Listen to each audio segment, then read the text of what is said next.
नमस्कार, मैं doctor Ramesh Kumar Sharma, associate professor, Vivekananda institute of professional studies, Guru Gobind Singh Indraprastha विश्वविद्यालय, सीईसी गुरुकुल के आज के इस सेशन में हम आपसे चर्चा करेंगे फोटोग्राफी के इतिहास, क्षेत्र एवं उसके महत्व पर। फोटोग्राफी, जिसको हिंदी में छायांकन कहते हैं, जिसके बारे में आप लोगों को पता होगा, इससे पहले एक सेशन में हमने चर्चा भी किया था। यह एक ऐसी प्रक्रिया है जिसमें प्रकाश के माध्यम से किसी व्यक्ति, किसी वस्तु या किसी स्थान के प्रतिबिंब को हम रिकॉर्ड करते हैं, उसको स्टोर करते हैं या फिर उसको ट्रांसमिट करते हैं। इसी संदर्भ में बात करते हुए आज हम आपसे विस्तार में चर्चा करना चाहेंगे इसके इतिहास के बारे में। फोटोग्राफी, जो कि लगभग 2000 साल पुरानी एक तकनीक है, जिसमें अलग अलग तरीके से अलग अलग कालखंड में तकनीकी विकास होता चला आया है। हालांकि जो फोटोग्राफी आज हम लोग देखते हैं, जो आज की तारीख में या आज के समय में इतने विस्तृत रूप से विकसित है और जो बहुत ही आसान प्रक्रिया समझी जाती है या मानी जाती है, लोग फोटोग्राफी करते भी हैं, कालांतर में ऐसा बिल्कुल भी नहीं था। क्योंकि फोटोग्राफी की जब भी हम लोग बात करते हैं, जैसा मैंने आपको बताया था कि इसका संदर्भ प्रकाश की प्रतिबिंबित किरणों के संचयन से होता है, तो यह अत्यंत ही तकनीकी ज्ञान स्वरूप माना जाता था। हालांकि फोटोग्राफी के बारे में ऐसा भी कहा जाता है कि अगर आपके पास कैमरा है, आपको कैमरा ऑन ऑफ करना आता है, तो फोटोग्राफी बड़ा आसान है, लेकिन ऐसा बिल्कुल भी नहीं है।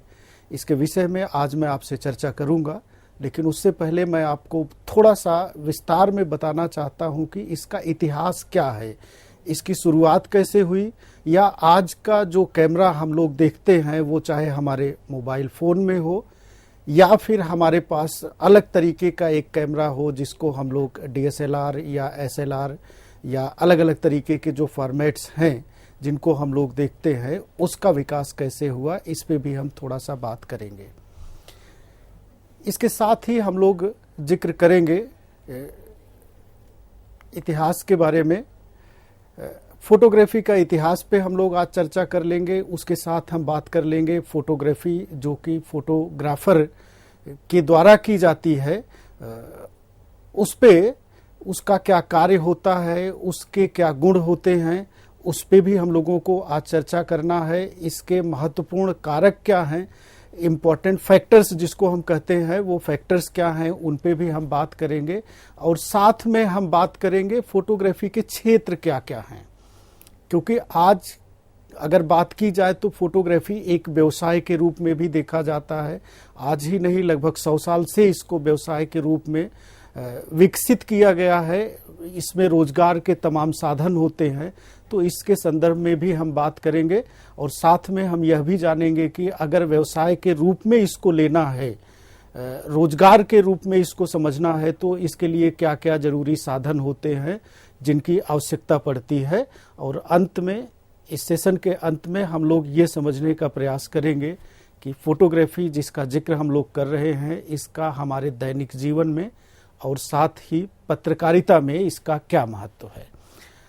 तो इन सारे विषयों पे हम लोग आज चर्चा करेंगे, लेकिन उससे पहले हम लोग समझ लेते हैं कि फोटोग्राफी का इतिहास क्या है।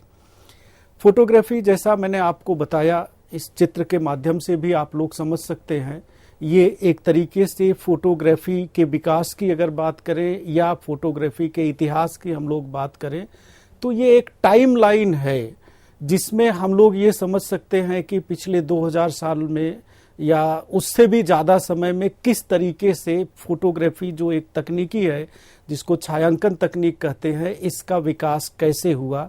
और अलग अलग चरण में जो फोटोग्राफी या छायांकन के लिए सबसे उपयुक्त एक डिवाइस की ज़रूरत है, या जिसको उपकरण कहते हैं, उपकरण की ज़रूरत है, उसका विकास कैसे हुआ। तो इस संदर्भ में हम लोग चर्चा करेंगे।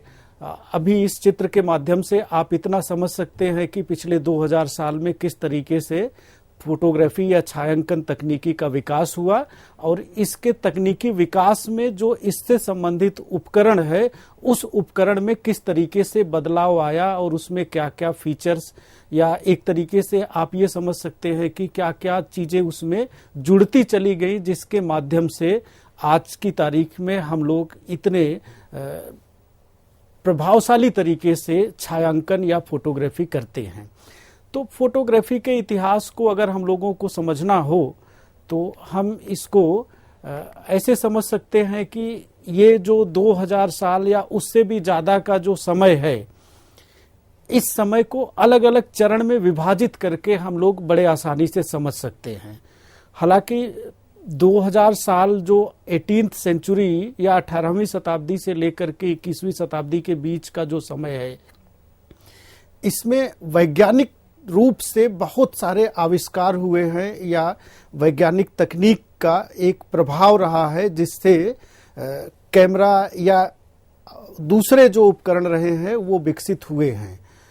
लेकिन शुरुआत जो हुई थी, शुरुआत ऐसा बिल्कुल भी नहीं था, क्योंकि ये जो मैं आपसे साझा कर रहा हूँ इसके संदर्भ में अगर बात की जाए तो इसकी शुरुआत लगभग 500 ईसा पूर्व ही हो गई थी। और जो शुरुआती युग था वो प्रारंभिक जांच का युग था। प्रारंभिक जांच का युग इसको इसलिए कहते हैं क्योंकि इस अवधि के दौरान प्रकाश से बनने वाली छवियों का एक जो प्रिंसिपल है, जिसको अंग्रेजी में ऑप्टिकल प्रिंसिपल कहते हैं या ऑप्टिकल सिद्धांत या प्रकाशीय सिद्धांत कहते हैं, उसके बारे में जानकारी एकत्रित की गई। और उसके बाद फिर इस प्रक्रिया में जो एक तरीके से रासायनिक परिवर्तन होता था, जिसको केमिकल प्रिंसिपल कहते हैं, या इसकी जो खोज हुई उसके बारे में बात की गई। और जब हम लोग रासायनिक परिवर्तन या प्रकाशीय सिद्धांत की बात करते हैं तो उस दौरान दो लोगों का महत्वपूर्ण योगदान है जो कि हम लोगों को समझना अत्यंत आवश्यक है।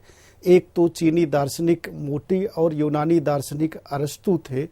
इसके अलावा यूक्लिड भी थे, जिन्होंने अपने दर्शन में पिन होल कैमरे का वर्णन किया है। पिन होल कैमरा जो आगे चल के अभी मैं आपसे विस्तार में जिस पे चर्चा करने वाला हूँ, ये पहला कैमरा है जिसको छायांकन तकनीक के लिए उपयोग में लाया गया था। तो ये एक तकनीक है जिसके माध्यम से छायांकन की शुरुआत हुई और छायांकन के क्षेत्र में इसकी महत्वपूर्ण उपलब्धि भी रही है, जो कि यूक्लिड ने पिन होल कैमरे का वर्णन किया है। अब पिन होल कैमरे के संदर्भ में अगर हम बात करें, जब भी हम फोटोग्राफी की बात करते हैं या छायांकन के इतिहास की बात करते हैं, तो तमाम जो अभिलेख हैं या जो स्रोत हैं जिनके द्वारा छायांकन के संदर्भ में हमें जानकारी प्राप्त होती है, उसमें सर्वप्रथम पिन होल कैमरा या इसको कैमरा ऑब्स्क्यूरा भी कहते हैं, इसके बारे में जिक्र हमें मिलता है। हालांकि यह जो कैमरा था वस्तुतः वो आज के जैसा कैमरा नहीं था, न तो उसमें आज की जितनी सुविधाएं थी, न तो उसमें इस तरीके की कोई व्यवस्था होती थी कि तमाम तरीके के उपकरण हो। ये पिन होल कैमरा जो होता था, बिल्कुल कैमरा तो शब्द ही जो लिया गया है वो बेसिकली कमरा शब्द से लिया गया है। इसका मतलब ये है कि ये एक बॉक्स के तरीके से होता था। तो पिन होल कैमरा का जो एक सिद्धांत था या पिन होल कैमरा की जो अवधारणा थी वो सिर्फ इतनी थी कि उसमें एक छोटा सा छिद्र बनाया जाता था, जिसमें जब किसी वस्तु पर प्रकाश की किरणें पड़ती थी तो प्रकाश की किरणें उस छिद्र से प्रतिबिंबित होकर के कमरे के अंदर एक वॉल जो होती थी उस वॉल पे आती थी और उसका वर्णन कर दिया जाता था। तो ये पहला युग था जिसमें हम लोग पिन होल कैमरा तक की बात करते हैं। बहुत विस्तार में नहीं जाएंगे, क्योंकि बहुत विस्तार में जाने पे चीज़ें जो होती हैं वो ज़्यादा कठिन हो जाती हैं। फोटोग्राफी इतिहास के दूसरे चरण को अगर हम लोग समझना चाहें तो यह चरण जो है वह 1816 से लेकर के लगभग 1879, इट मीन्स तकरीबन 60 साल की अवधि है, जो कि बहुत ही महत्वपूर्ण है फोटोग्राफी या छायांकन के इतिहास के लिए। इस अवधि में क्या था, डग्यूरोटाइप और टैलबोर्ड प्रकारों का युग है यह। इस अवधि के दौरान ऑप्टिकल और रासायनिक सिद्धांतों का एक प्रभावी संश्लेषण किया गया। 1837 में जोसेफ नाइसफोर निप्से के सहयोग से लुई डॉगुरे ने पहली बार व्यवहारिक फोटोग्राफिक प्रक्रिया का आविष्कार किया, जिसका व्यापक रूप 1850 के दशक के मध्य तक चित्रांकन या छायांकन में जिसका उपयोग किया, तो ये दूसरा चरण था। जैसा कि आप देख सकते हैं, आपके स्क्रीन पे है, ये first light picture ever taken in 1839 में ये पहली पिक्चर है जो रासायनिक तकनीक से जिसको विकसित किया गया था। तीसरा चरण जो फोटोग्राफी का हमारा है वह 1880 से लेकर के 1935 का है। यह भी तकरीबन आप ये मान सकते हैं कि 50 या 60 साल की एक अवधि है, जिसमें फोटोग्राफी या छायांकन के संदर्भ में तमाम विकास हुए या तमाम आविष्कार इस क्षेत्र में किए गए। क्योंकि जब भी हम लोग फोटोग्राफी की बात करते हैं तो एक कैमरा के जो सामान्यतः 4-5 भाग होते हैं, जिसमें हम लोग लेंस की बात कर लेते हैं, जिसमें हम लोग इमेजिंग डिवाइस जिसको हम लोग कहते हैं उसकी बात कर लेते हैं, या व्यू फाइंडर की बात कर लेते हैं। तो कुछ एक भाग कैमरे के ऐसे होते हैं जो कि दूसरे या पहले चरण में कैमरे में नहीं होते थे, तो इसलिए उसको समझना थोड़ा मुश्किल भी होता था। लेकिन यह जो तीसरा चरण है जो 1880 से 1935 के बीच का समय है, इसको आधुनिक फोटोग्राफी के युग के नाम से भी माना जाता है।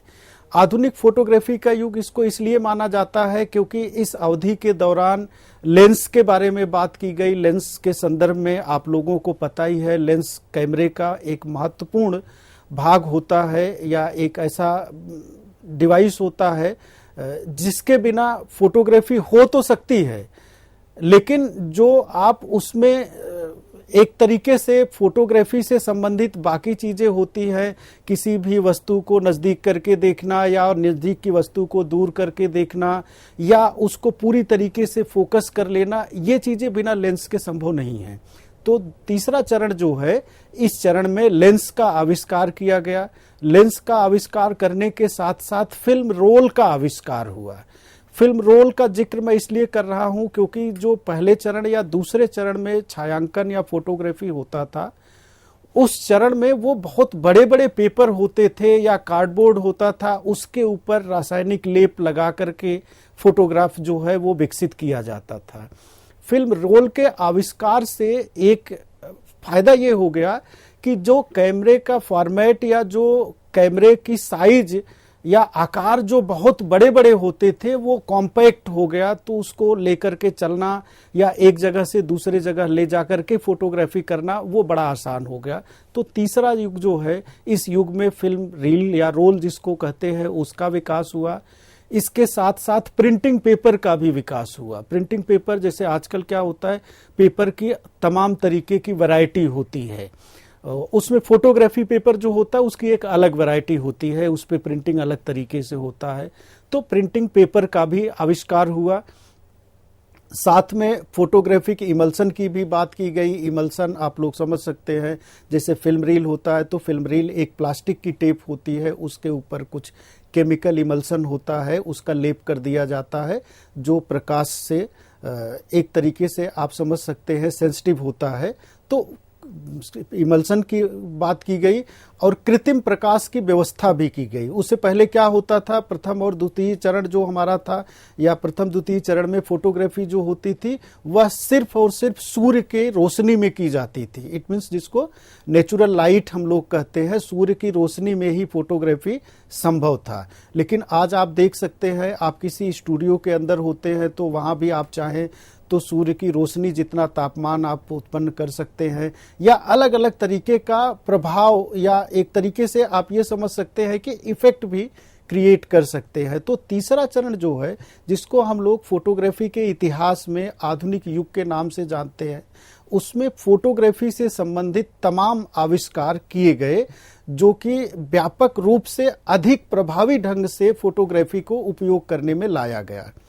हालांकि इस युग को ब्लैक एंड व्हाइट एरा के नाम से भी जाना जाता है। जैसे आज की तारीख में क्या होता है, हम लोग फोटोग्राफी करते हैं तो हम लोगों को तमाम कलर्स उसमें देखने के लिए मिल जाते हैं, या जो वस्तु, जो व्यक्ति या जो स्थान जिस कलर में होता है हूबहू वही चित्र हमें मिल जाता है। लेकिन तीसरे चरण तक ऐसा संभव नहीं था। तीसरे चरण तक क्योंकि हम लोग जो कुछ भी कैप्चर करते थे वह सिर्फ जो प्रकाश परिवर्तित होता था सब वस्तु से या व्यक्ति से, उस परिवर्तित प्रकाश को जो ब्लैक एंड व्हाइट फॉर्मेट में होता था उसी को हम कैप्चर कर पाते थे। तो एक तो ये तीसरे चरण की बात हो गई।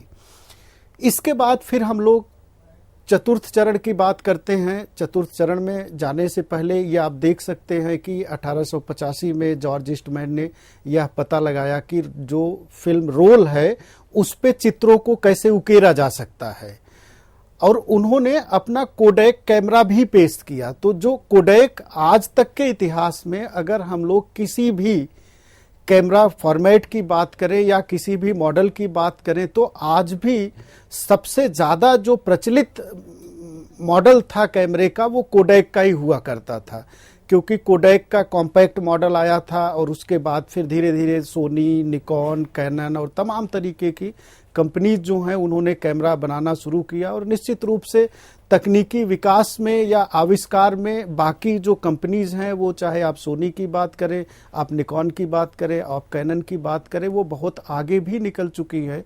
लेकिन अगर आप इतिहास की बात करेंगे तो इतिहास में कोडैक का रोल सबसे महत्वपूर्ण है, और शुरुआती दौर में जो पहला कैमरा भी आया था वो भी कोडैक ने ही पेश किया था। तो ये था। इसके बाद चतुर्थ चरण आया। चतुर्थ चरण जो है वो 19वीं सेंचुरी में आया। उसमें 1935 से लेकर के 1968 तक की जो अवधि है, इस जो एक तरीके से हम ये भी कहते हैं कि जो सेकेंड वर्ल्ड वॉर के बाद की अवधि है या द्वितीय विश्व युद्ध के बाद का जो समय है वो अल्ट्रा मॉडर्न फोटोग्राफी का युग माना जाता है। अल्ट्रा मॉडर्न इसलिए माना जाता है क्योंकि द्वितीय विश्व युद्ध के बाद धीरे धीरे जो छायांकन प्रक्रिया है या जो छायांकन तकनीक है यह डिजिटल एज में आ गया, डिजिटल फोटोग्राफी होने लगी, और कैमरा या बाकी जो उपकरण थे वो सभी और ज़्यादा विकसित हो चुके थे। तो इसलिए इसको अल्ट्रा मॉडर्न युग के नाम से जानते हैं। इस अवधि के दौरान और आगे के प्रगति में फोटोग्राफी की अलग अलग शाखाओं का निर्माण हुआ। तो ये एक तरीके से फोटोग्राफी की अब चतुर्थ चरण की अवधि की बात थी। द्वितीय विश्व युद्ध के बाद क्या हुआ, फोटो जर्नलिज्म भी विकसित हो गया, या फोटो जर्नलिज्म का एक महत्वपूर्ण हिस्सा बन गया पत्रकारिता का, क्योंकि इस युग में कैमरे के विभिन्न डिजाइन भी आ गए, जैसे SLR होता है, TLR है, रेंज फाइंडर है, पोलराइड है। इसके लिए याद किया जाता है ये जो चतुर्थ चरण का युग आपका माना जाता है। और ये SLR तो सबसे महत्वपूर्ण और सबसे ज़्यादा प्रचलित फॉर्मेट कैमरे का माना जाता है जो आज तक उपयोग में आता है। तो इस तरीके से ये फोटोग्राफी के युग की बात कर रहे थे। अभी मैंने आपसे बात किया, रोलीफ्लेक्स की बात की, आप देख सकते हैं ये रोलीफ्लेक्स कैमरा है। हालांकि इसको TLR कैमरा भी कहते हैं। TLR कैमरा इसको इसलिए कहते हैं क्योंकि सामान्यतः आज भी जो कैमरे हम लोग देखते हैं उस कैमरे में एक ही लेंस होता है जिसके द्वारा हम लोग कंपोजिंग करते हैं या पिक्चर को कंपोज करते हैं। परंतु ये जो TLR कैमरा था, इस कैमरे में 2 लेंस होता था। कहने का मतलब ये है कि जो प्रकाश की किरणें प्रतिबिंबित होकर के हमारे फिल्म पे आएगी उसके लिए अलग लेंस होता था, और जो सब्जेक्ट हम देखते थे, जिसको देख करके हम कंपोज करते थे पिक्चर को, उसके लिए अलग लेंस होता था। तो ये TLR कैमरा होता था। हालांकि इसमें एक खामी ये पाई गई कि जिस रूप में हम चित्र को देखते थे और जिस रूप में चित्र हमारे कैमरे के अंदर रिकॉर्ड होता था या कैप्चर होता था, उसके बीच में थोड़ा बहुत अंतर पाया जाता था। तो उसमें सामान्यतः समझ की जरूरत बहुत होती थी। ये मान लिया जाता था कि जो पिक्चर कैमरा देख रहा है या जिस लेंस के द्वारा प्रकाश परावर्तित होकर के आ रही है, उसमें और देखने के बीच में जो अंतर है वो अपनी समझ से कम किया जा सके। तो ये TLR कैमरा होता था। परंतु इसमें लेंस को इंटरचेंज करने की कोई सुविधा नहीं होती थी। जैसे आज क्या होता है, आज हम लोग जब फोटोग्राफी करते हैं तो हमारे पास कैमरा जो होता है उसमें एक खासियत ये होती है कि जो हमारी ज़रूरत है, अपनी ज़रूरत के अनुसार हम कैमरे के लेंस को चेंज कर सकते हैं, बदल सकते हैं। कहने का मतलब, अगर हमें ज़्यादा एरिया ऑफ व्यू चाहिए तो उसके अनुसार हम वाइड एंगल लेंस यूज कर सकते हैं। अगर हमको कोई दूर की फोटोग्राफी करनी है, हमारा सब्जेक्ट बहुत दूर है, उसकी फोटोग्राफी करनी है, तो हम उसके लिए टेलीफोटो लेंस इस्तेमाल कर सकते थे। ऐसा प्रारंभ में नहीं था, जो इस DSLR कैमरे में भी बिल्कुल भी नहीं था। तो ये एक इसकी खामी थी। इसके बाद फिर पोलराइड कैमरे का आविष्कार हुआ। पोलराइड कैमरा एक बहुत ही प्रचलित उस जमाने का कैमरा होता है, आजकल भी कहीं कहीं देखने के लिए मिल जाता है। हालांकि जब हम लोग डिजिटल युग की बात करते हैं तो आजकल तो इंस्टेंट ही, जैसे ही हम लोग फोटोग्राफी करते हैं, अगर हम चाहें तो तुरंत ही उसका हमें प्रिंट भी मिल जाता है। लेकिन पहले ऐसा नहीं था। पहले जब हम करते थे तो फोटोग्राफी हम करते थे, उसके बाद रील जो है या फिल्म रोल जो है उसको पॉजिटिव से निगेटिव में कन्वर्ट किया जाता था, फिर उसका प्रिंट निकलता था। बट पोलराइड कैमरा जो था, इसमें एक खासियत या एक खूबी ये थी कि जैसे ही आप चित्र को या जैसे ही आप फोटोग्राफी करते थे, उसके तुरंत बाद आप उसका प्रिंट भी निकाल सकते थे। तो इसका सर्वाधिक उपयोग होता था कहीं पे अगर हम घूमने टहलने के लिए जाते थे, वहाँ पे आप इस तरीके का कैमरा होता था जहाँ पे आप अपनी छाया या अपना चित्र जो है वहाँ पे अगर आप अपनी फ़ोटो क्लिक करवाते थे तो तुरंत ही उसका प्रिंट आपके हाथ में आ जाता था। ये पोलराइड कैमरे में खासियत थी उसकी। उसके बाद फिर रेंज फाइंडर और SLR कैमरा आया, जो कि चतुर्थ चरण से लेकर के आज तक अभी भी उपयोग में लिया जाता है। हालांकि रेंज फाइंडर कैमरे का उपयोग धीरे धीरे लगभग बंद ही हो गया है। बंद इसलिए हो गया है क्योंकि आज की तारीख में हम लोग फिल्म रील का उपयोग नहीं करते हैं। कहीं कहीं पे किया भी जाता है। आजकल हमारे पास डिजिटल डिवाइस है, इमेजिंग डिवाइस है, मेमोरी कार्ड होता है, उसमें उसको हम लोग उपयोग में ले लेते हैं। तो ये जो है रेंज फाइंडर और SLR कैमरा था जिसका उपयोग लगभग न के बराबर है। पांचवा चरण जिसको आज तक हम लोग मानते चल रहे हैं वो 1969 से लेकर के आज तक के समय को माना जाता है। हालांकि इसमें दो लोगों का योगदान सबसे ज़्यादा है, जिसमें हम लोग जॉर्ज स्मिथ और बिलॉर्ड बायल को देते हैं, क्योंकि इन्होंने एक डिवाइस का आविष्कार किया, एक उपकरण का आविष्कार किया जिसको चार्ज कपल डिवाइस कहते हैं। और बाद में एरिक और थॉमस ने एक दूसरे डिवाइस का आविष्कार किया जिसको हम लोग CMOS कहते हैं। CMOS जो है ये अंग्रेजी में कॉम्प्लीमेंट्री मेटल ऑक्साइड सेमीकंडक्टर के नाम से जाना जाता है।